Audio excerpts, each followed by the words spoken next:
Hello, sound sorcerers. And our goal for today is to create a thumpin' bass sample. On our field recording trip, we will be keeping it close.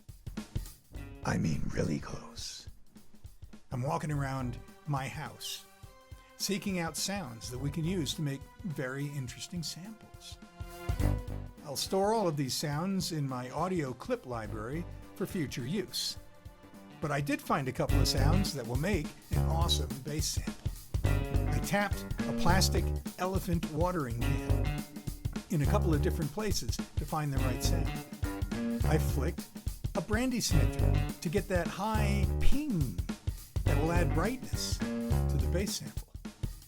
Now, there was a metal plate in the basement that goes to some kind of electric box. I tapped that to get a deep sound. Now, finally, after I worked on those three sounds, I still needed some kind of a melodic tone. After all, a bass is a melodic instrument. I found it in a plastic bucket. It produced a soft but tonal sound. I would have liked something a bit brighter so I could get more of the melodic tone, but we're only using the sounds we captured specifically from our field recordings. You get what you get. So let's take those four sounds and build a bass sample.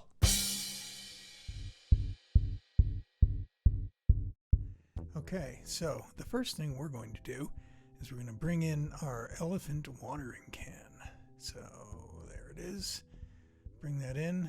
Okay, now we got the right clip. I've already taken the time, and this is the clip we want to use from that. It just sounds the best. So we're going to bring that down. There it is. Okay, tighten it up. Tighten it up. All right, we'll bring that over. Okay, that sounds good. So now the next thing we're going to do is we're going to bring in the brandy snifter. All right, again, I know exactly which one I want. So we're going to take that clip. There it is. I want to make it shorter. Let's get an endpoint that works. Make it shorter. There you go. That's good. Okay, we're going to bring that over to the beginning and play them together. Now, we want them to be the exact same length. Now we're going to bring in that deep, strange electronic noise. Okay, I like this one is the one we want. So let's tighten it up. We're going to, all right, that's where I want it from. That's where I want to take it from. So let's find the 0 point there, and that's our start. And then we're going to tighten that up now. Find the end point. Okay, now just, okay. I want to make that, the whole thing shorten it. So, all right, sounds okay. Let's put that to shorten it up so we can just play it back. I want to lift that in. I want to add a Scarlett compressor. The Scarlett compressor. That is an insane compressor for drums. It just kicks butt. We're going to work with it here a little. Okay, there we go. I sped it up because you don't want to be bored. All right, now I've saved that one, and I've actually incidentally saved all three of these. Again, I did it quickly so that you wouldn't be bored. So all of these three samples are saved now onto separate files. Now I'm going to add contacts. So Native Instruments Contact. And I'm going to bring each one of these samples in to Contact. Sounds good. Okay, now I'm going to make sure they're all playing on Omni so I can hear all three of them at once with one note. All right, so what I want to do now is I want to put them all onto separate channels. So I'm going over here in the Cubase and I'm assigning different outputs so that they're all playing on separate outputs. So now I'm assigning that to one output, I'm assigning the second one to a second output, and I'm assigning the third one to a third output. Okay, so now in Cubase, they're all playing on separate channels. So now this is a Cubase. All right, now I'm going to get a pitch. So I want to pitch this.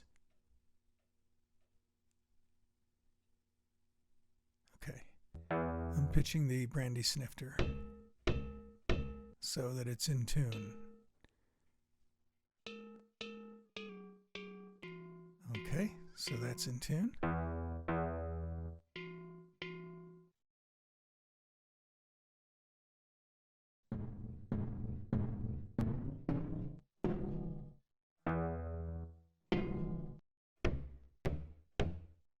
Okay, so all of these are now in tune. I want to add a little effects. So I'm adding some compressors, So I want to add in a tonal instrument. And there we go. It was a bucket that I recorded. Because everything has been just kind of like clangy. So this will add a little, melodic tone to the bottom of it. Doubling it up. I'm going to save that as the tone. All right. So now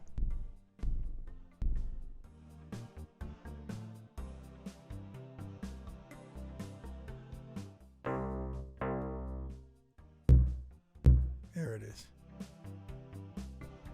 So I've taken the time to put all of those together into a single bass sample. I didn't want to bore you guys with too much detail. I took all of those sounds, I took that bass thing, and I put it into a single sample, which we're now going to bring up in the song. This is the song. So we've got the drums, and now I've added in this bass sample. So let's see. We're going to record the bass track now.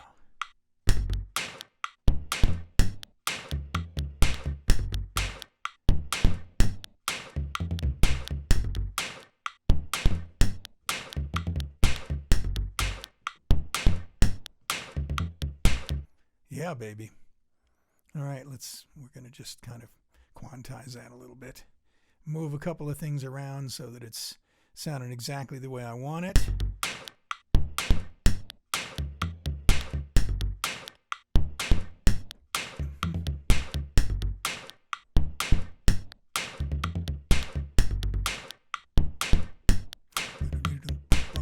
All right, that is good. Oh, we got the bass and we got the drums. So that's it for now. Next week we'll be adding a pad. We now have the drums and the new bass sample added to our song. We combined 4 different sounds to create the bass. Now, using a single audio clip to create a perfect sample can be done, but most of the time you'll need to layer different audio clips together, change the pitches on them, use EQ, filters, and processing, and then mix them together to get just the right combination. That's what makes creating samples so much fun. You can be as creative as you want. There are no rules, really. If it sounds good, then you've achieved your goal. Next week, we're going to add some background chords to the song using a pad sample. As always, the pad will be creating using audio we found from a trip to the field.